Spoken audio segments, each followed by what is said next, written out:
আসসালামু আলাইকুম। Hello everyone, Meher's স্পেশালে আপনাদের সবাইকে অনেক স্বাগতম। আজকে যে ভিডিওটা আপলোড করতে যাচ্ছি, এই দিনটাতে আমাদের গাইড আমাদেরকে নিয়ে গিয়েছিল আরাফাত ময়দান। তার পাশাপাশি আমরা চলে এসেছিলাম মিনারে এবং এই সমস্ত জায়গায় যাওয়া, ঘুরে দেখা এবং ইবাদত করা সম্পর্কিত সম্পূর্ণ কিছু এই ভিডিও জুড়ে থাকবে এবং সম্পূর্ণ ভিডিও জুড়ে আমার সঙ্গে থাকার জন্য আপনাদেরকে অনেক ধন্যবাদ। সকালে নাস্তা করার পরে আমরা সকালে বেরিয়ে গেছি আর হোটেলের নিচে আমাদের জন্য বাস অলরেডি ওয়েট করছে। আর এখন আমরা যেতে চলেছি আরাফাতে।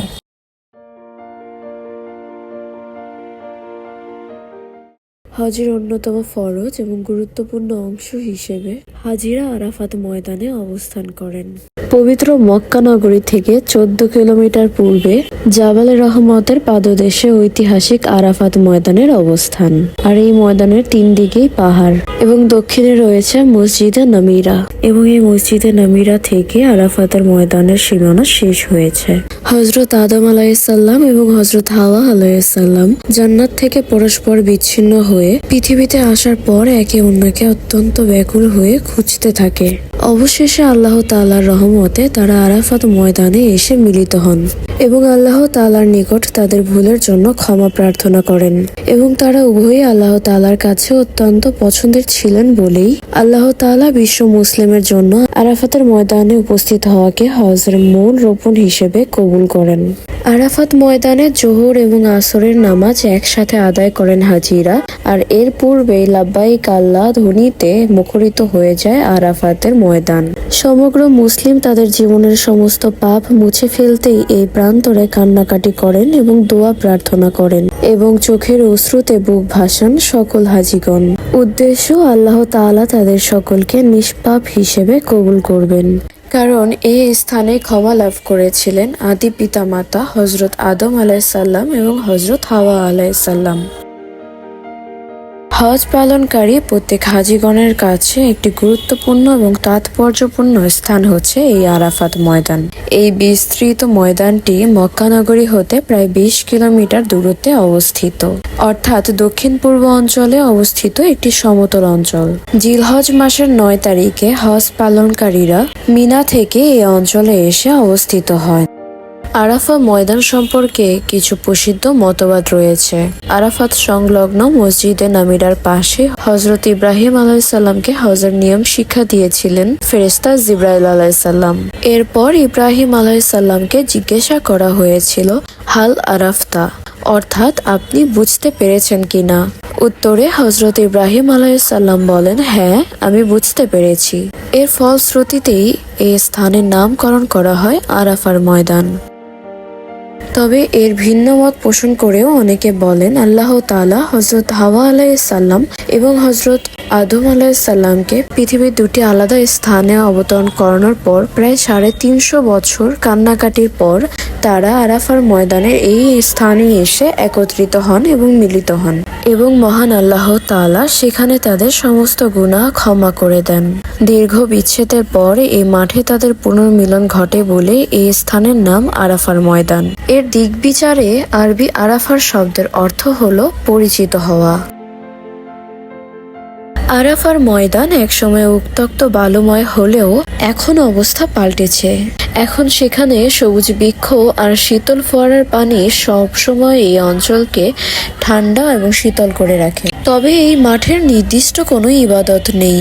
তবে আরাফার ময়দানে অবস্থান করাকে হজের মূল রোপণ হিসেবে স্বীকৃতি দেওয়া হয়েছে। তবে আরাফার ময়দান থেকে সকল হাজিগণদেরকে মিনায় ফিরে যেতে হয়। মিনা এবং আরাফার মাঝে অবস্থিত একটি তাৎপর্যপূর্ণ স্থান হচ্ছে মুজদালিফা।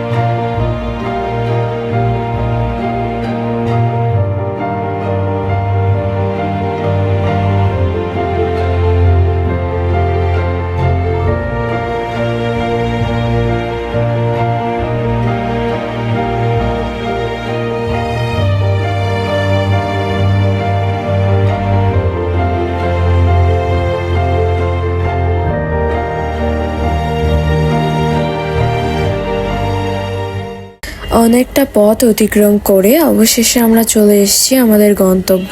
এই যে দেখতে পাচ্ছেন, এখান থেকে শুরু হচ্ছে আরাফা। আর এখন আমরা সকলে একসাথে প্রবেশ করছি আরাফার ময়দানের ভেতরে। আর এখানে দেখতে পাচ্ছেন ইতিমধ্যে অনেক মানুষ এখানে রয়েছে। আর দেখতেই পাচ্ছেন ইতিমধ্যে আমরা চলে এসেছি আরাফার ময়দানে। আর পূর্বেই আমি বলেছি আরাফার ময়দান এমন একটি স্থান যেখান থেকে আল্লাহ তাআলা আমাদের সমস্ত ভুল এবং গুনাহগুলো মাফ করে দেন এবং আল্লাহ তাআলার কাছে অনেক অনেক শুকরিয়া, আলহামদুলিল্লাহ। আজকে আমরা এই স্থানে এসে আল্লাহ তাআলার নিকট ইবাদত করতে পারছি এবং আমরা হজ পালন করতে পারছি, আলহামদুলিল্লাহ। এবং আল্লাহ তাআলা প্রত্যেক মুসলিমকে তার জীবনে অন্তত পক্ষে একবার হজ পালনের তৌফিক দান করুক, আমিন।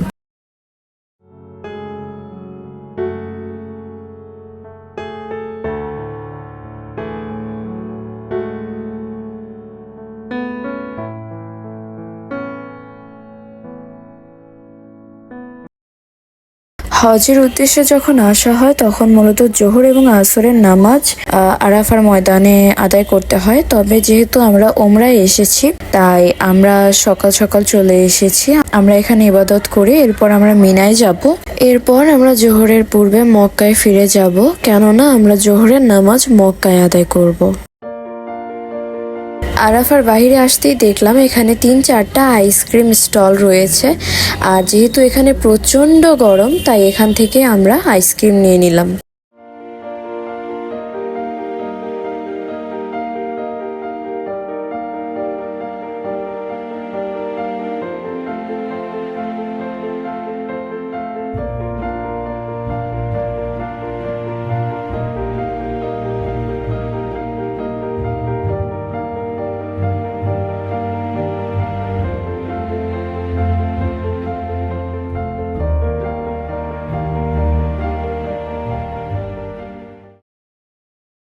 বুঝো কাণ্ড, যখনই আমরা মিনার উদ্দেশ্যে রওনা করব আমাদের মাঝখান থেকে একজন বয়স্ক হাজি তখনই দেখলাম যে মিসিং রয়েছে।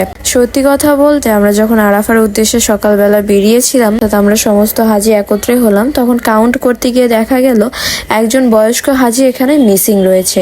উনি সকালে হারিয়ে গিয়েছিলেন মক্কায় যাওয়ার পরে মক্কার কাবার কাছে। তবে আলহামদুলিল্লাহ ওনাকে খুব দ্রুতই খুঁজে পাওয়া গিয়েছিল। এরপর এই যে দেখুন আরাফায় আসার পরে আমরা যখন সবাই আবার একত্র হলাম দেখা গেল ওইখানে আবার উনি মিসিং রয়ে গেছে। ওনাকে প্রায় আধা ঘন্টা খোঁজার পরে আরাফার মধ্যে পেয়ে গেল। তারপরে এই যে দেখেন সবাই মিলে তাকে এখন নিয়ে আসছে।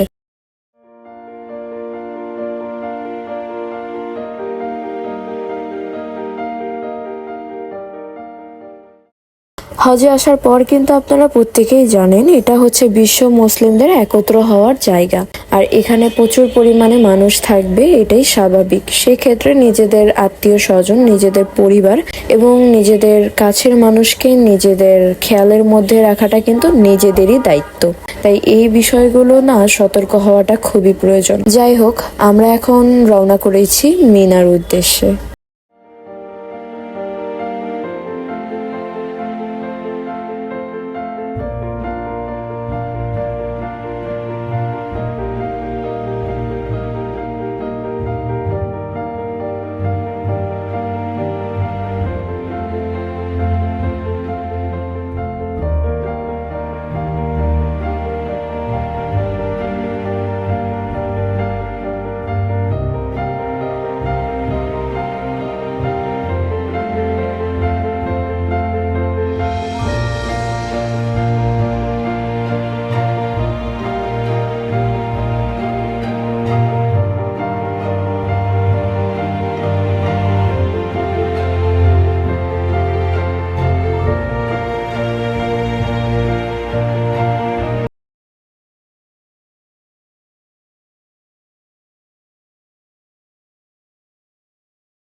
ইতিমধ্যে আমরা মিনার কাছাকাছি চলে এসেছি। দেখতেই পারছেন এখানে ডান দিকটাতে মিনা অবস্থান করছে। আর আমরা এখানে নামবো না, কারণ আমাদের জোহরের সময় প্রায় কাছাকাছি চলে এসেছে আর কিছুক্ষণের মধ্যে আজান দিবে। তাই আমাদের গাইড হজের সম্পূর্ণ জায়গাটা পর্যবেক্ষণ করাবে এবং আমাদেরকে এই সমস্ত কিছু সম্পর্কে স্পষ্ট ধারণা দিবে, যাতে করে পরবর্তীতে যদি আমরা ওমরার পরবর্তীতে হজে আসি তখন আমাদের জন্য হজ পালনটা খুবই সহজ হয় এবং সুস্পষ্ট ধারণা নিতে পারি আমরা। এই কারণে আমাদেরকে সমস্ত জায়গাটা তিনি পর্যবেক্ষণ করাচ্ছেন এবং সমস্ত কিছু সম্পর্কে তিনি আমাদেরকে ধারণা দিচ্ছেন।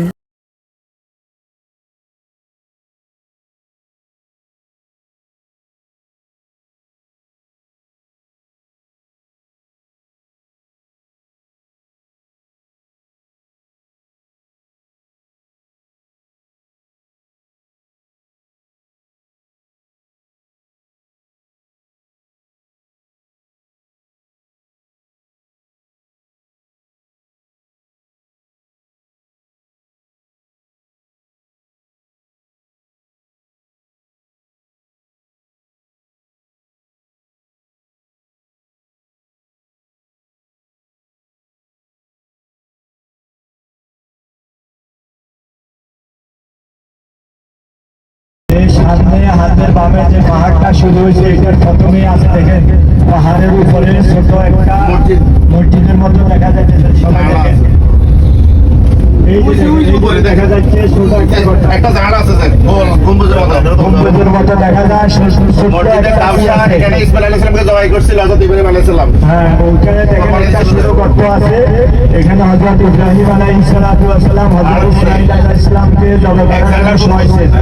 হাতের বামে পাহাড়ের উপরে সবাই দেখেন, হাতের বামে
আর এখন আমরা কাবায় ফিরে এসেছি।